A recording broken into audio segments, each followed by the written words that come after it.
aussi, hein, si vous voulez. Oui, je peux demander.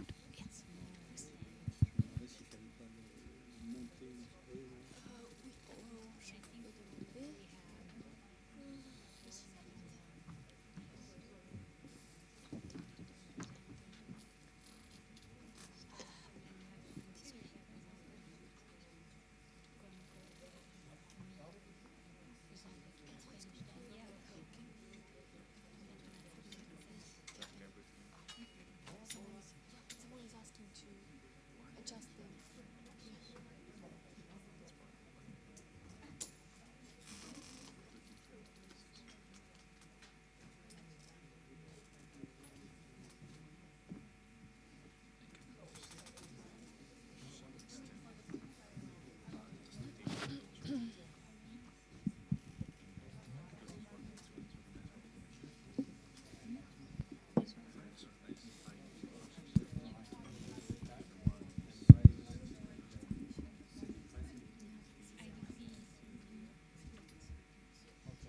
Okay.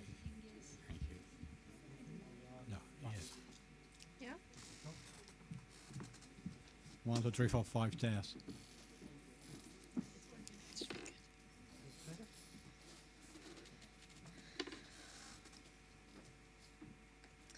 Welcome to the afternoon program of today's final conference. I hope you all had a good but quick lunch. Before we continue with the afternoon program and Jean-Yves Camus' presentation, I have 2 disclaimers. First of all, one of our speakers, David Vallat, unfortunately couldn't make it today. So we are, if you will, skipping his presentation, which is also kind of fortunate given that we're so limited on time. But for anyone interested, David Vallat is a former jihadist and is now combating radicalization. For anyone that is specifically interested in his life, the Women Make Movies Initiative has created a documentary named Exit, Leaving Extremism Behind, in which David Vallat is one of the 4 ex-radicals that share their story, how they got to radicalize and then de-radicalize. So if that has your interest and you're currently enrolled at a university, I think you can watch it for free. Second of all, just a household disclaimer. For anyone that has not yet signed the list of attendees, could you please, in the second and last coffee break, sign it for us, please? It would be very helpful. Now to real business. I would like to welcome you to Jean-Yves Camus. Jean-Yves Camus is a political scientist, associate researcher at the IRIS. He's a specialist in nationalism and extremism in Europe, and in particular an expert on the extreme right. He is currently co-director of the Observatory of Political Radicalities of the Jean Jaurès Foundation and senior fellow at the Center for Analysis of the Radical Right, the CARR, in London. Sharing his expertise with us, he will discuss the rise of the far right and the polarization of society. You have the floor. Thank you so much for inviting me. My topic is about the extreme right or far right, whatever you want to call it, especially in Europe. And the aim of this topic is to try to explain how we got to this level, to this degree of conflict in Western societies, and how we are now at a stage of democracy where several governments in Europe, most of them in Central Europe, but I mean we are not immune to that in the western part of the continent, are what we call illiberal democracies, which means that basically you live, for example, in Hungary, in Poland, and I would say also in Slovenia to some extent, in a country where You have formal democracy, which means that there are elections, competing political parties from the left, right, extreme right, green, and whatever you want. And at the same time, the government is more and more authoritarian and more willing to suppress some of these civil liberties that the citizens were granted, for example, in Eastern Europe, when communism collapsed. Most citizens say, okay, we're now free to do whatever we want. We do not have censorship anymore. We can travel to the West. We can launch a political party. We can make some changes in society. Well, 20 years or 30 years after, the situation is that today those countries are no longer communist, and that's a good thing. But on the other hand, they are not real democracies in the sense that we live, I presume, all of us, in liberal democracies. All this has to do with the phenomenon of the rise of the extreme right or radical right. It depends on what kind of country you live in. In Europe, we tend to say extreme right. But there's a real problem, and that's my point, with the rise of the extreme right in Europe since the end of the 1970s, beginning of the 1980s. And this has to do with the real crisis of conservative thinking, of conservative parties, of mainstream right political parties.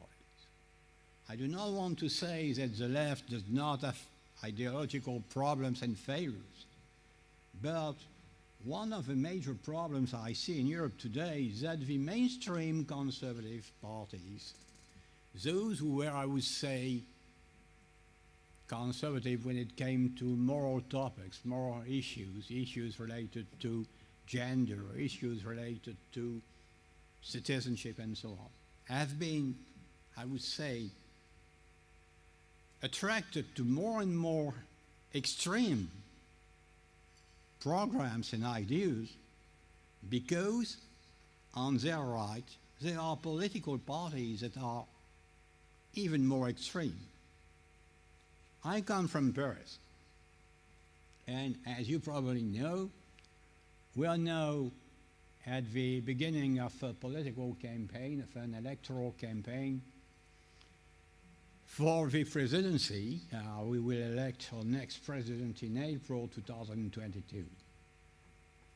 Well, look at the French political landscape today.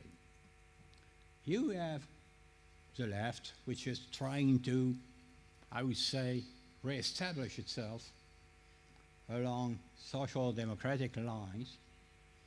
But for the left today is in shambles and has to totally rethink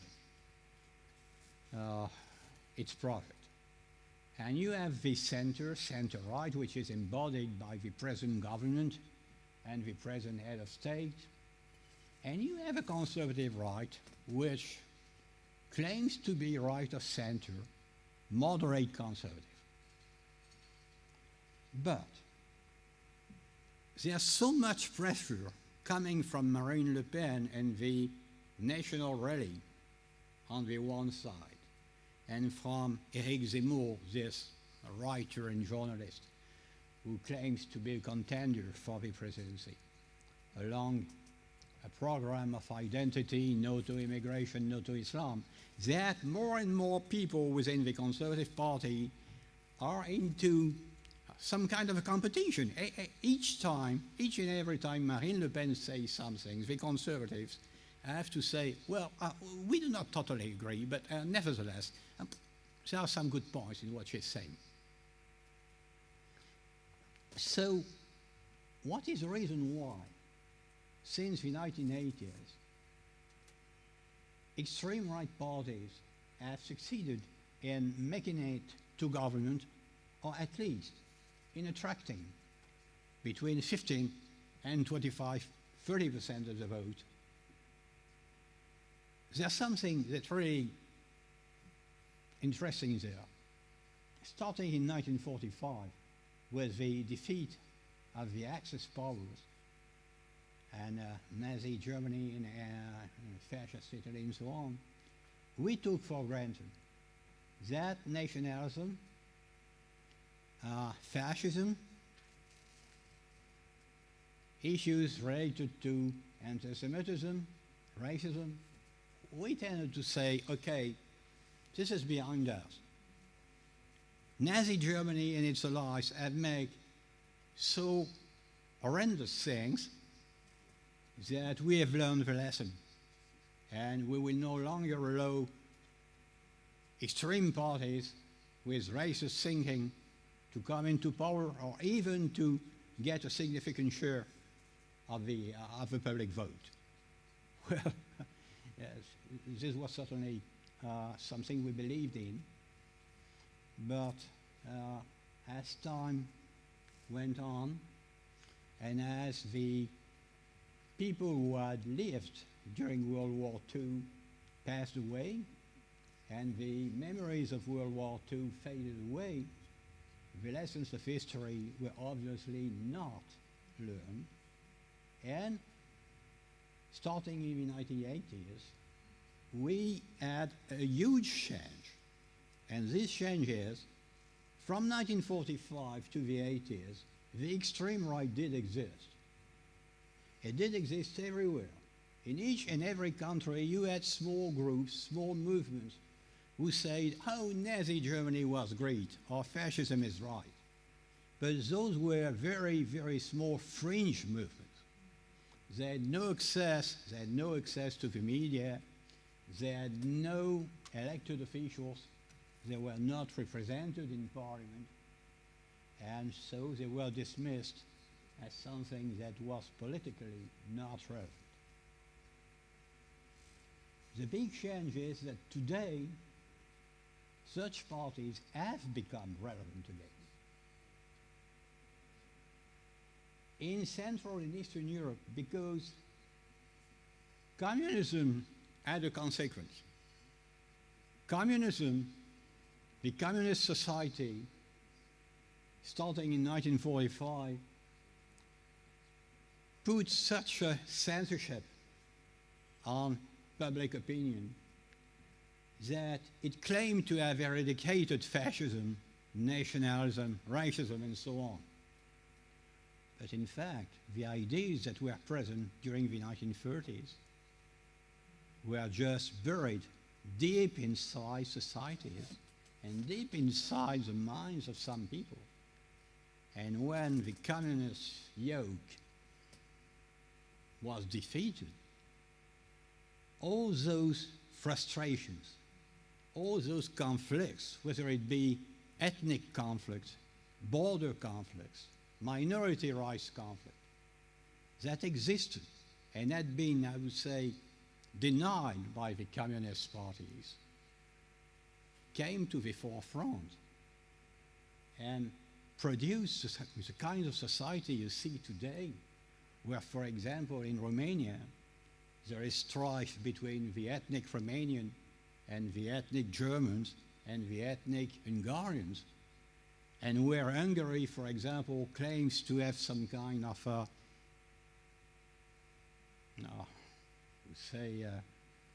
right to support Hungarian minorities abroad, granting them Hungarian citizenship, and where you have border disputes and even a war between Russia and the Ukraine.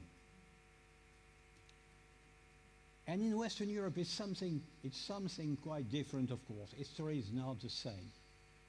But the issue is that starting with the beginning of the crisis in the economy, starting with the time when growth was no longer available, when some people began to get on the dole and were not able to find a job anymore, when growth stopped, when your ability to get more successful than your parents were, when your possibilities of climbing up the social ladder collapsed, people began to see the other as the enemy, in something which is like a competition of each and every one of us against each and every one of us. So it's not only about race, it's not only about ethnicity. The extreme right parties are parties which claim that basically life is about fighting. It's not about getting peaceful relations between people. It's about fighting, being the best, being the most able, being the strongest, being the one who will knock down all those who get in their ways. And as a result, we have a society where the common good is no longer the horizon we are looking to. The horizon we are looking to, because of the rise of such parties as Rassemblement National or the Lega Nord in Italy, or those anti-liberal parties in Central Europe, we are now in a society where your neighbor, your co-worker, the one you see on the street every day, is your enemy because we do not have enough wealth to give a share to everyone. So basically, the change is that yesterday, before the extreme right got into the picture, democracy was about finding decent means to solve conflicts between different segments of society. Society is divided between people with different point of view, with people from different social backgrounds. I'm not a Marxist, but of course, when you are a worker, or when you are a doctor, or when you are into finance, you do not have the same interest. You do not have the same vision of society. And democracy is about trying to find a middle way between diverging opinions, people from different regions and faiths, from different beliefs, from different social positions. And the rise of the extreme right, whether it be once again the Lega in Italy, or the AFD in Germany, or Vlaams Belang in Belgium, as those people do not want to find a middle way. They do not want to unite people. They want to tell you, if you want to succeed, you have to get rid of those who do not share your point of view. Whether it be your political opponents, whether it be people from the different side of the country, as this is especially relevant in this country, whether it be immigrants and refugees. The extreme right is not about to say, well, we have some people coming from, let's say, Afghanistan. It's totally right to grant them asylum. They should be granted asylum here because they are fighting for their freedom, and we will get some of them and give them decent housing, a decent job, and possibilities to integrate. No, they will say, those people are your foes. They will fight you. They will fight your model of society, and there is no way you can find a common ground with that. So, what is the solution?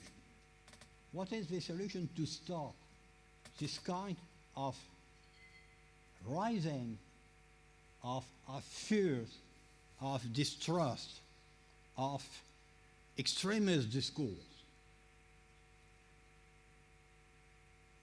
The first thing is we have to be actors in the fight against the extreme right. I'm totally amazed at the fact that, for example, in France, we had a significant movement back in the 1980s and 90s. We had a significant movement against the National Front, which was strong, which organized demonstrations with tens of thousands of people on the streets, each and every time Le Pen said something ugly. And well, for years, we do not have any mobilization, any counterweight. The anti-extreme right movement, the anti-fascist movement is just dead. I do not mean that there are no anti-fascist organizations and that in each country the situation is the same. But I mean, I'm totally amazed by the fact that today in France, for example, many people say, well, Marine Le Pen might be elected president. I don't care. That's none of my business. I'm not well off. I'm on a dole. I can make ends meet. Well, it won't be worse. So let's try. Let's see what she can do. What's the problem? Well, there is a problem. But many people do not care. So we have to push people, to push citizens in our respective countries, to think about what would be our society if the extreme right were into power. It would not be the same. Of course, it would not be the same for refugees, it would not be the same for Muslims, it wouldn't be the same for immigrants, but it wouldn't be the same for each and every one of us, even those who are not refugees, those who are not migrants, etc. It would be an authoritarian society, maybe not a fascist society, I do not know, but an authoritarian society, I'm pretty sure. The second thing is we should lobby. We should lobby the center-right and conservative parties to take a distance from any statement and any idea that is reminiscent of what the extreme right says and does. There needs to be some kind of a fence, some kind of a red line between the democratic right and the extreme right, which means there should be no coalition, no sharing of power, and no complacency towards what the leaders of the extreme right say and do. The first thing, I'm a social democrat, so I say this as a committed social democrat. We should, for those of us who feel close to the left, we should lobby the Social Democratic Party and those parties on the left to take the issue of the extreme right seriously. There's a tendency, I see this in France, to dismiss the extreme right, to say that, well, we have won against fascism, so it's only a temporary phenomenon. It's because some people are disgruntled because of the economic crisis, because of the refugee crisis, but it will, in one way or another, it will stop. We will go back to normal. I do not think so.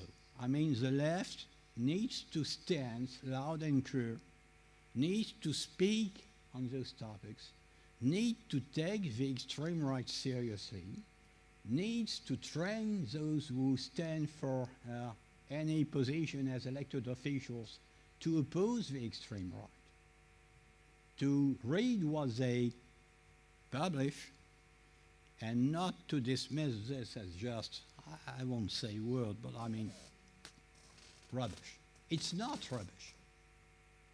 It may be silly, But even silly things are dangerous. And anyway, even if it is silly, it attracts the attention and vote of millions of people. And when you are a politician, whether from the right or the left, what matters is what your average voter says and thinks. So if you have voters in your constituency who are attracted to the extreme right, you have to take this seriously and not dismiss those people as just ignorant people who do not need to get an answer. You need to stand up and speak and tell them you're wrong, and those are the reasons why you are wrong.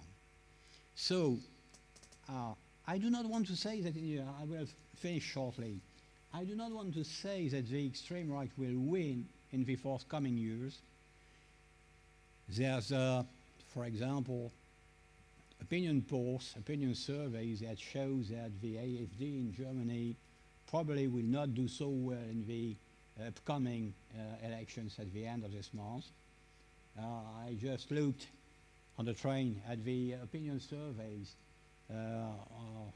regarding the elections in Norway, which are to be held next Sunday. Well, it won't be a big win for the Progress Party, which is the most right-wing of those in this country. And I do not think that Marine Le Pen will win in 2022. But those parties have done much harm in making our society full of conflicts, full of hate, full of rejection of significant segments of the population who feel deprived, who feel marginalized, who feel that politics do not bring any response to their everyday concerns. And that is a tremendously dangerous situation, which fuels terrorism, which fuels every kind of distrust in democratic institutions. So I do not know to what extent all of you participate in activities, in associations, NGO, and so on, but I think that you have to spread the word. We have a problem today with keeping liberal democracy in Europe, even in Western Europe. We used to take for granted that liberal democracy, as we knew it from the French Revolution or from the British model, which is very, very old, we used to say, well, this is an established democracy. Nothing can bring it down. No way. It can be brought down. And we can, unfortunately, go back to a very dark period of non-democracy. So let's stand and do our best in our respective positions, in our respective country. And I say the same in the United States, where you probably get from my accent that I'm quite active.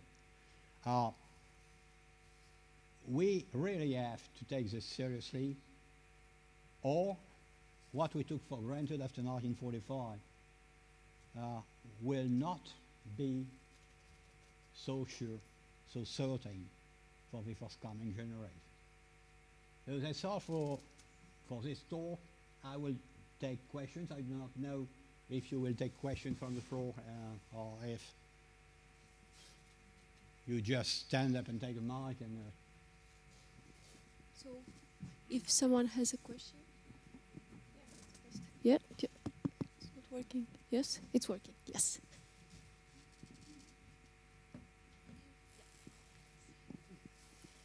Hello. Well, thank you for the insightful discussion. What I would like to say now is that while you were speaking, I was reminded of this thing I saw once, which was called the paradox of tolerance.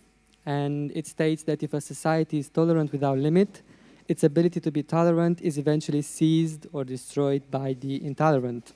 And that in order to maintain a tolerant society, the society must retain the right to be intolerant of tolerance. And now, of course, we live in the European Union, and I myself am coming from Romania, so I have experienced, and my society has experienced, voting for left parties that preach a change in society and adopting these laws that are for the people. And once they do get to the governing party, they are either dissolved by the other parties or they just don't keep to their promise. The other thing is, and this is my question for you, for example, in Poland recently, there have been very big issues regarding human rights, especially the LGBTQ plus community. And in Poland, there have been instated such LGBTQ plus free zones in which the Polish extreme right parties and supporters said that, you know, in these areas there are no gay people, no non-binary, etc. And the European Union's response was a few months later, it came publicly and said, no, there is no such thing on the entire territory of the European Union. Everybody is free to be who they are and whatever. And now my question is, okay, I understand politically, strategically, it is nice to have that sort of support for all of these communities that are being oppressed. But I just don't think coming publicly and saying such things will go really further. That was also the case of Ukraine. They had voted for, you know, alignment with the European Union, and then obviously we all know what happened in Crimea.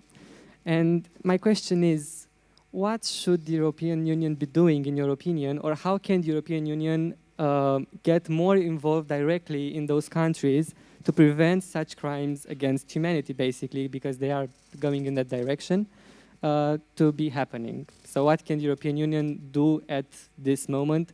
And the other question is if there should be a reform, or perhaps the whole process should be rethought of the European Union and the rights it has to intervene in these countries. Thank you. My answer is as follows. As you probably know, in the treaties of the EU, there is Article 7.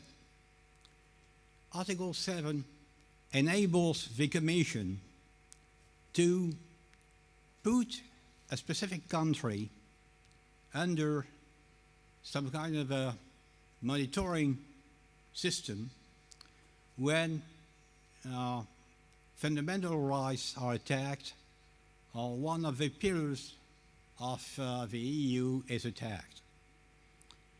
To this day, Hungary and Poland have been put under such monitoring to absolutely no effect. The problem is that those countries stand against the basic values of the EU but do not want to leave for obvious reasons, and that on the other hand, the EU, especially the Commission, does not have much power to act on the government or the judiciary or the media and so on. They can put pressure, but they cannot act directly. Some people say there's a solution to that. If the EU wants those countries to really change their policies according to the guidelines of the Commission, there should be, the only way is to have financial sanctions. For example, some of my colleagues say, okay, the Polish government say we do not have any problem with LGBT people. LGBT people are free in Poland and there is no such thing as discrimination. Well, they think that the EU should answer by saying, well, you perfectly know that this is not the case. There is discrimination. You discriminate against, not only against LGBT people, but you discriminate your political opponents. You discriminate, you change the regulations about the judiciary or media and so on. So we simply stop sending our financial contribution to Poland. That's a possibility. But my fear is that it will only make things worse, because many Poles or many Hungarians, for example, will say, look at what the EU is doing. They are just looking at us like second-class people. We have our freedom, we want to enact our own legislation, and what they do is just stopping sending them money, and that will result in less jobs, more jobless people, less education, and so on.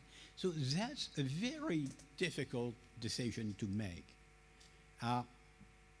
But I must say I'm quite pessimistic, because at this stage there is no political consensus on what should be done between the member states. And my personal feeling is that the EU does not have the capacity, the political capacity, to impose anything on the member states. Why? Because, once again, that's a personal, totally personal idea. I think that too much importance has been given within the Commission to free market economics and not to human rights.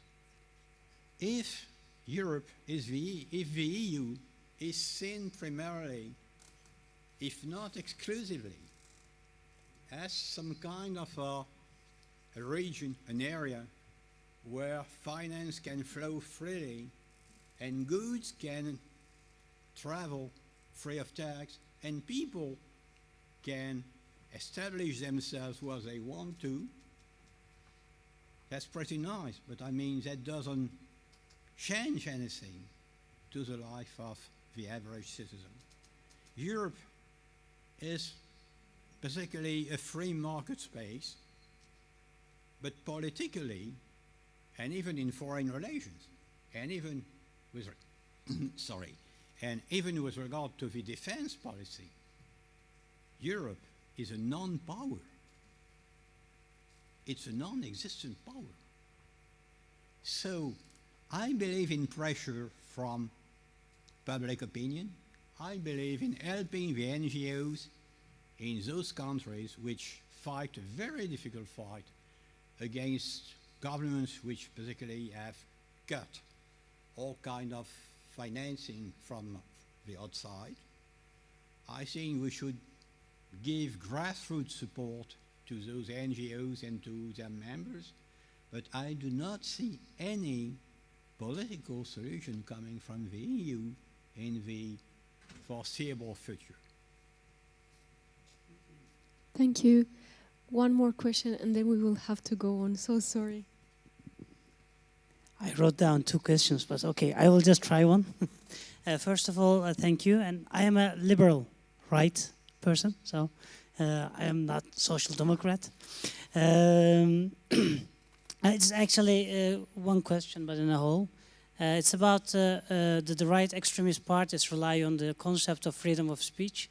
And they say sometimes also the moderate parties say if you are not can deal what they think, you need a thicker skin. So your resilience is not good enough. That's the first. Do you think also, or do we not in an ideal world banish these parties through juristical ways?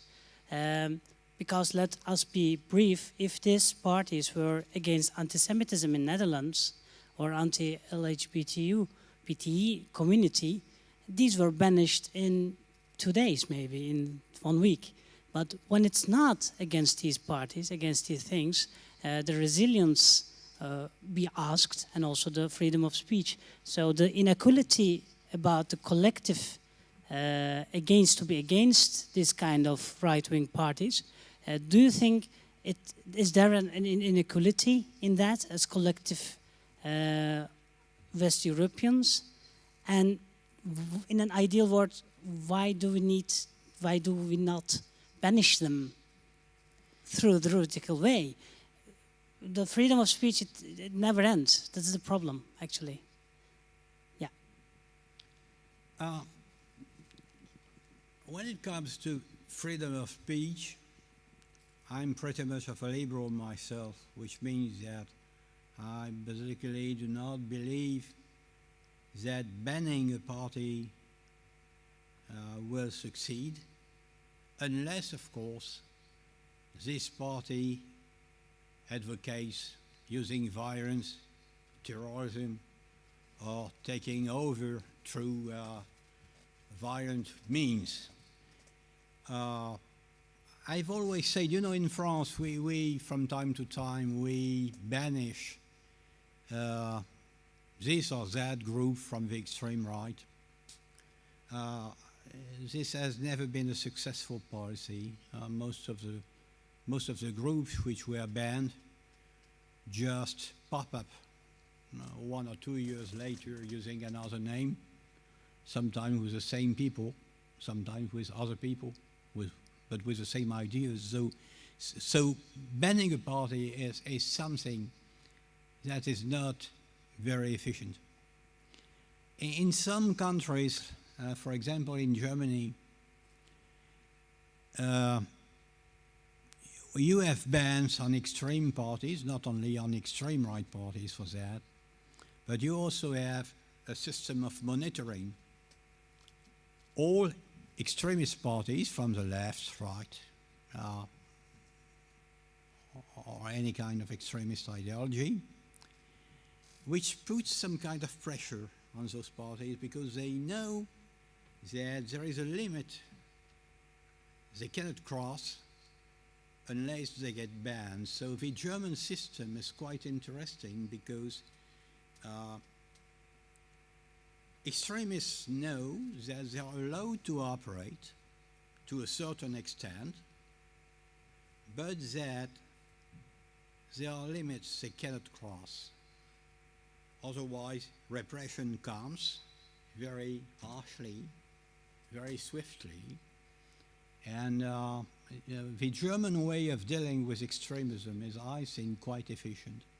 But of course, this is a totally different historical context. I mean, Germany is, I would say, haunted by its past, by its Nazi past, so it's much easier to have this kind of legislation because the overwhelming majority of citizens adhere to this policy. In France, you cannot do that, for example. I'm not in favor of bans. It doesn't solve anything. I'm in favor of freedom of speech, but I am not in favor of letting hate speech flow freely. You must be allowed to say whatever you want to say. But when you scapegoat one minority of people, and when you say they are responsible for everything that's bad, for everything that's evil, for everything that makes your situation difficult, obviously there should be legislation against anti-Semitism, against hatred against Muslims. That should be punished, I mean. And you have to draw a limit. That's a very difficult exercise. You have to draw a limit between freedom of speech and things which are really harmful to society. Because it brings hate, it brings strife, it brings very negative effects, even in terms of violence against minorities. So it's a very complex situation. Of course, we cannot ban each and every extremist group, otherwise that would amount to a dictatorship. Of course, in each and every society in the world, whether it be European or otherwise, you have people who do not share mainstream ideologies and who are on the extreme left or on the extreme right end of the spectrum, and they should be allowed to do so. but to a certain extent. And this extent is the common good and is the safety and security of our society.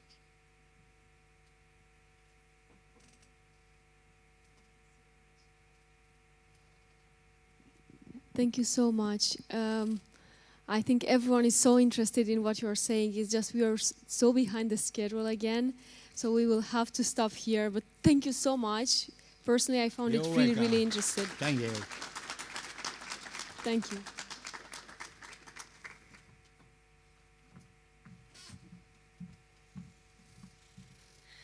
Thank you indeed to Jean-Yves Camus.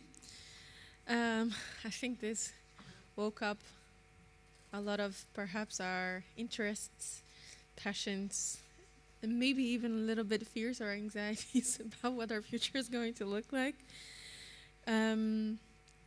So as a counterbalance, I would like to invite Sylvester Petrov. Where is he? There he is. I'm so sorry. Sylvester is a master graduate in philosophy and a very creative, and if I may say, innovative youth worker. Trainer and project manager for the Croatian organization Udruga Prisma. He and his team support the development of youth work infrastructure in the rural regions of Croatia. He's interested in the interdisciplinary approach to non-formal education in the field of youth work. Moreover, he's passionate about the development of environmental awareness. He is also a beekeeper. And creativity through games, visual art, theater, and music. Sylvester will share one of the models of preventing radicalization through art-based activities. Now, you've all been handed a little tiny little paper, and Sylvester will now explain what you're supposed to do with it. Also, for the people that do not have a pen, please raise your hand. I'll come by to bring you one. Take it away.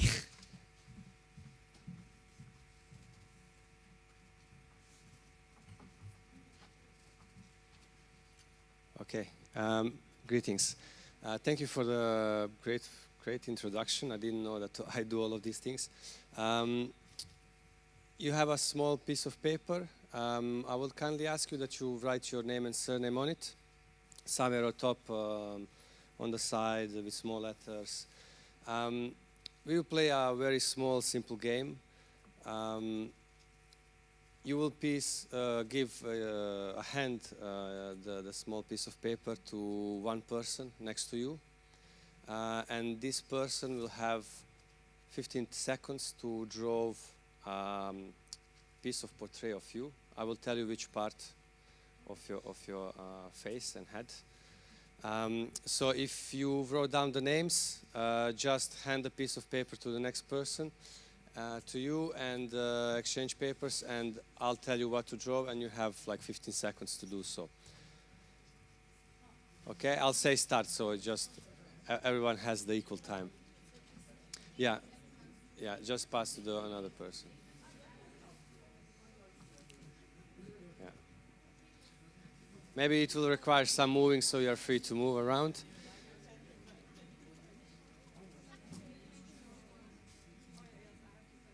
Okay. Okay, some people still seeing pens.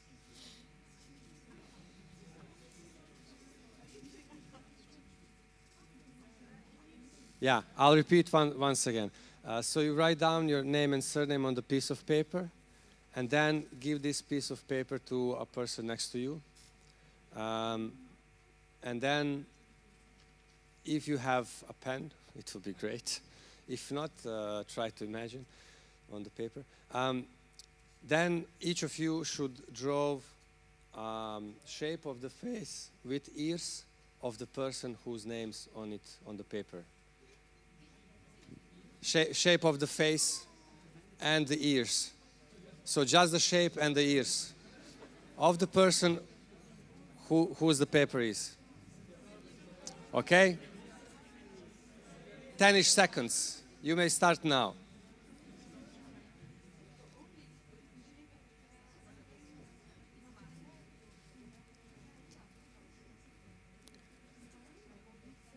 Okay, I hope you managed all. If not, it's like this, we need to change. So just take the back your paper with your name and then give that paper to another person, not to the same person. So you need to receive the paper back and give that paper to another person. And then that person will draw the eyes and the nose. Okay?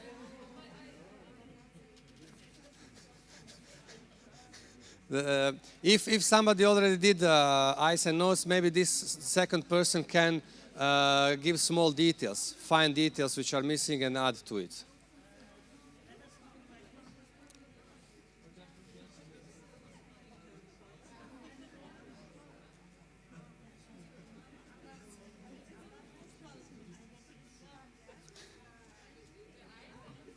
Eyes and the nose. Yeah, the thing that you smell things of with. Yeah.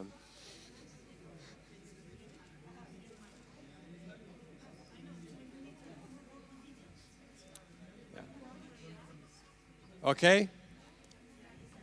What I understand from you asking us to draw a picture from one side. Yeah, choose portrait or in front or on the side, Just as you drawing. prefer. Yeah, just draw. Including hair, ear, whatever. Yeah, Is it now something that's the specific shape. to the ear. Now just the shape of the ears and the face, and the second one was eyes and nose. Okay. Yeah, Ear, but- eyes, nose. Yeah, yeah.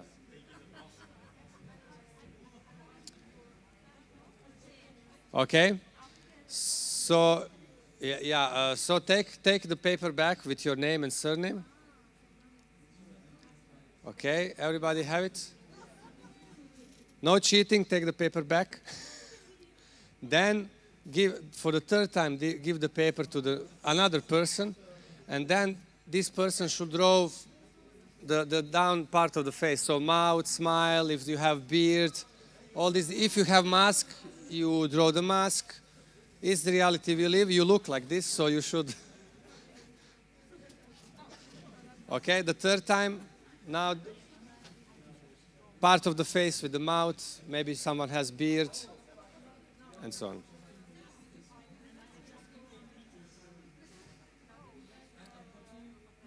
To another person. Yeah, to another person. Yeah. Okay. And now another person. You exchange the third time with another person. Yeah. Yeah. Yeah.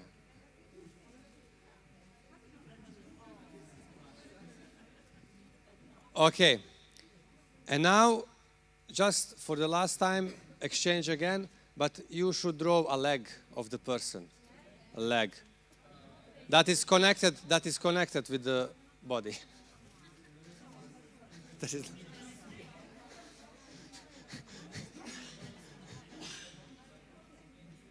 okay, I see many people are creative, they are drawing other parts as well. This is great.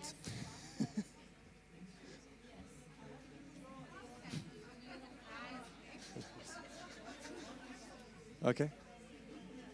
The last one, from the first to the last. So it's a shape of the face with ears, then eyes and nose, then mouth with beard, and then the legs.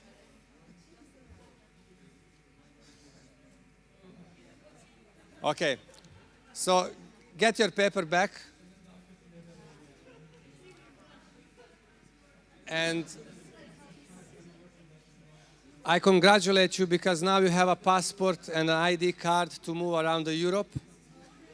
You just present this to the police officer, they will know what to do about you, okay?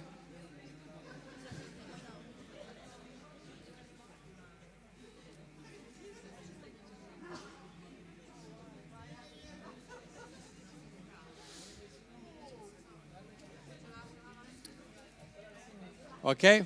So you can keep it, it's really an ID card and a passport, you use it freely, put it in your documents.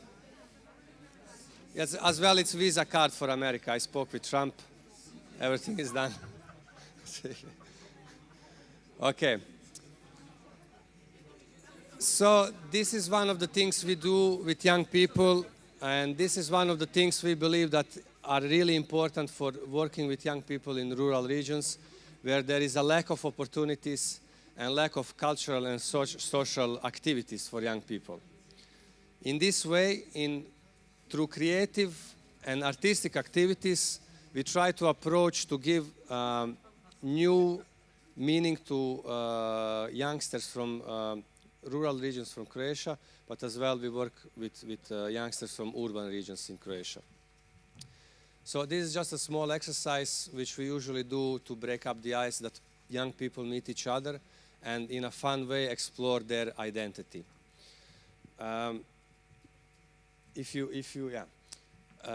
This project allowed us to do different things with young people which we couldn't do before on a more continuous way.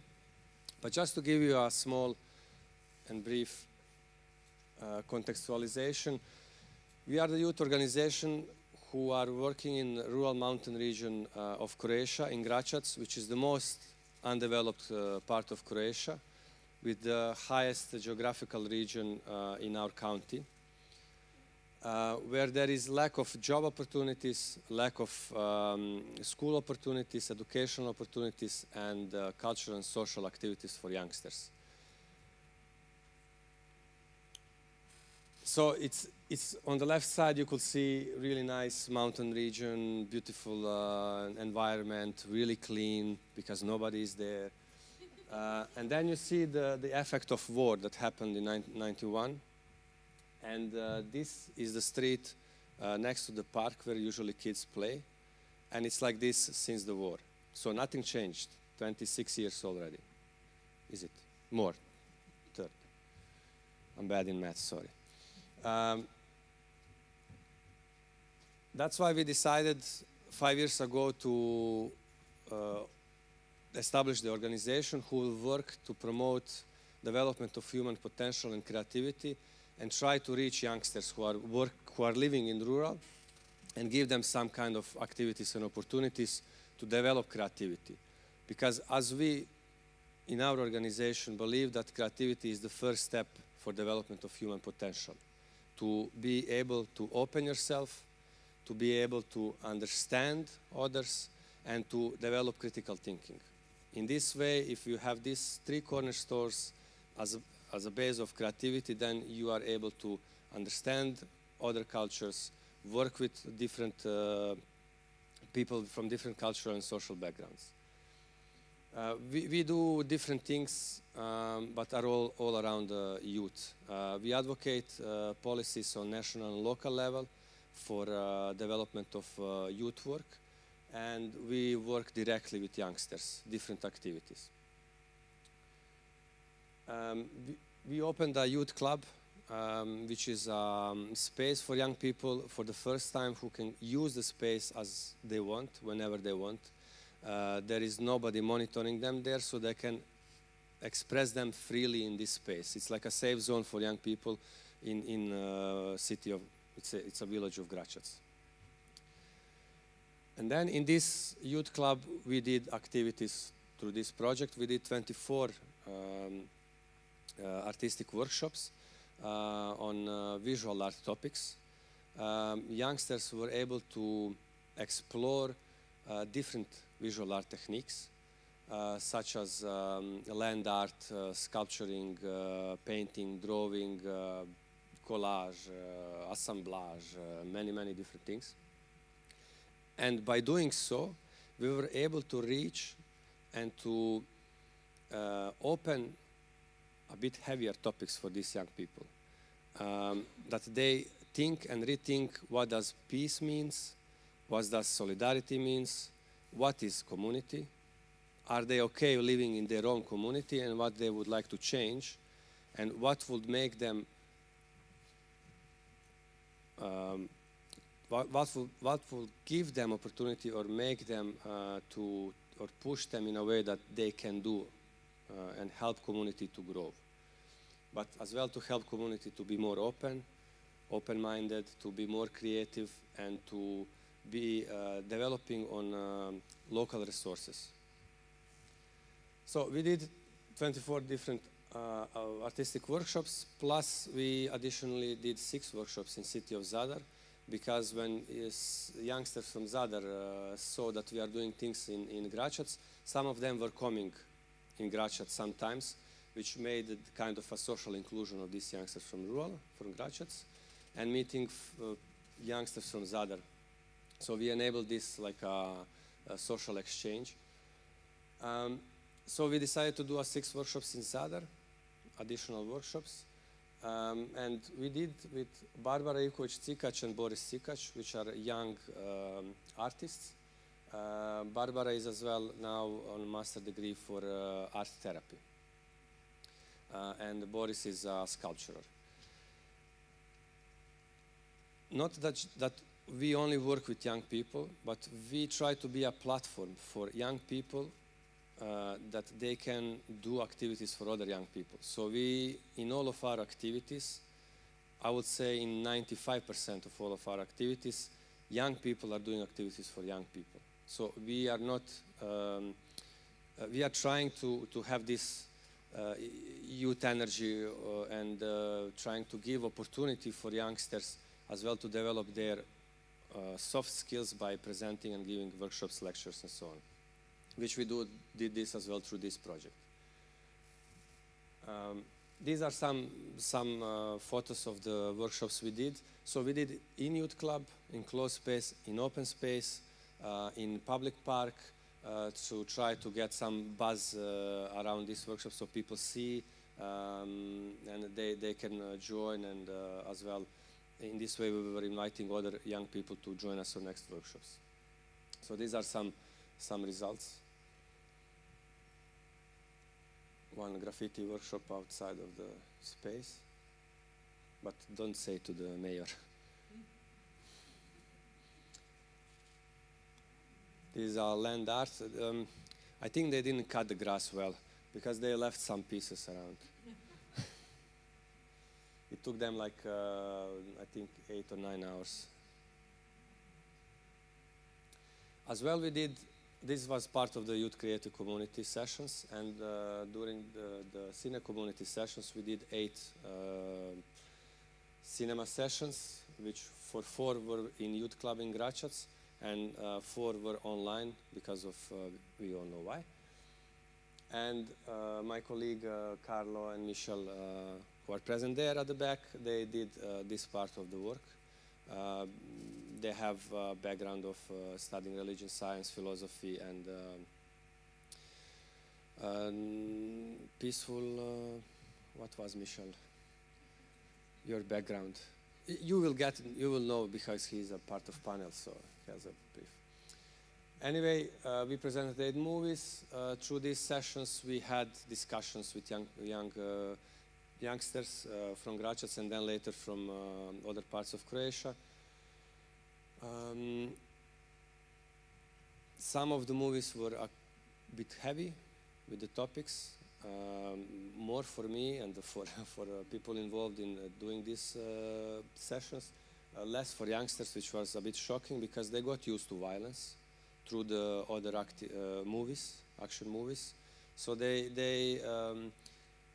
some of the things that were like documentaries that we were presenting, they were as well like it's just a movie. Like we see it as a movie. It's not a part of a real thing. So it was quite a bit shocking about this. Carlo is a pilot usually. Okay. And as the last thing, I would like just something to think about and something maybe to open a discussion for later panel session or Q&A session. I would say art is dead, long live the art.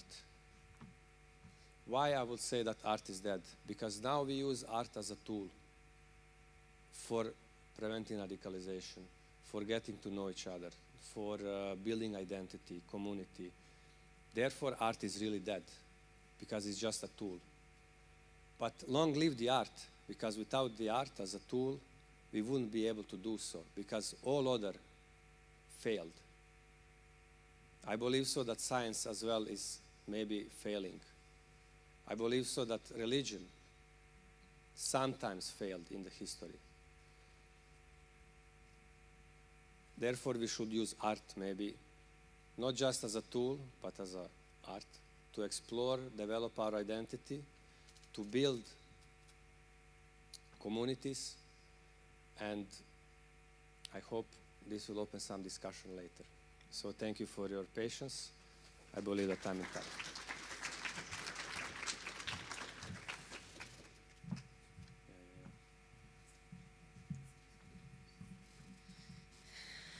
Thank you very much, Sylvester.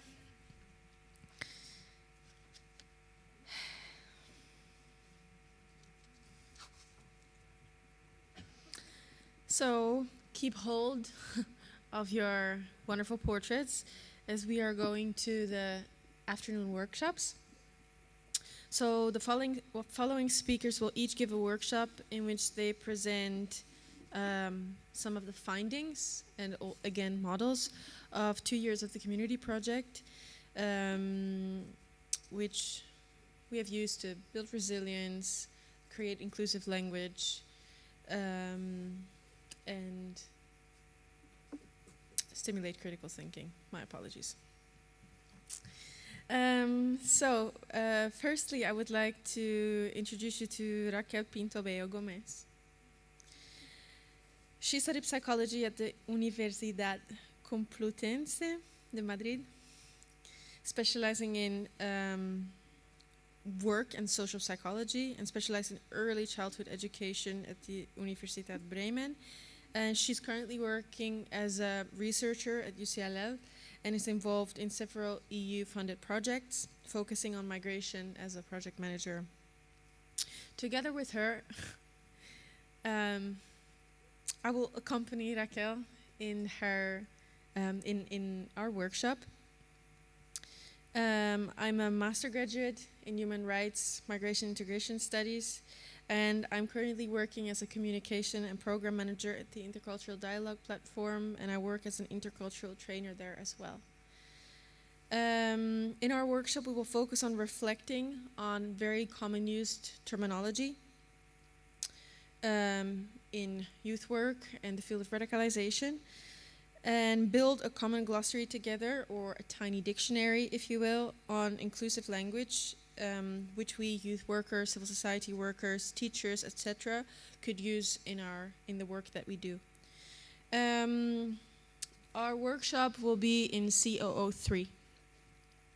Then I would like to introduce you to Handan Saye. She is a UCLL project researcher and senior gender equality expert with over 10 years experience of working in various EU-funded projects, especially in the environment of international and regional organizations such as the UN, EU, Council of Europe, Organization of Islamic Cooperation. She also holds an MA degree on international conflict and security with international human rights law. She gives workshops on meaningful interactions and the vignette method. Handan will present the workshop named Campagna, which is an innovative strategy, which she will explain a little bit more about later.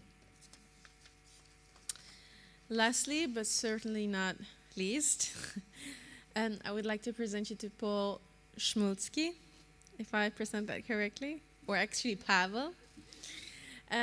He presents the non-profit organization Mitra France from Nice.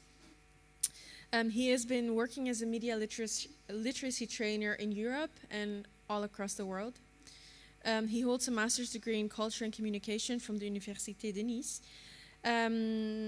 His main topics of interest are media and digital literacy, multimedia and art history, which also comes back in his workshop, which is named Trust in Truth, Media Literacy in a Post-Pandemic Time, which is a very relevant topic for these days. His workshop will take place in COO5. After these workshops, we will have a coffee break. The workshops will take 45 minutes. Yes, I'm correct. And yeah, follow us to the hall, and we can each go to our individual rooms. Yeah, so Thank we you. will be back. Thanks so much, Eva. We will be back here in the hall for a short break at 4:30. Okay, so we will have 10 minutes break and then we will have the final panel.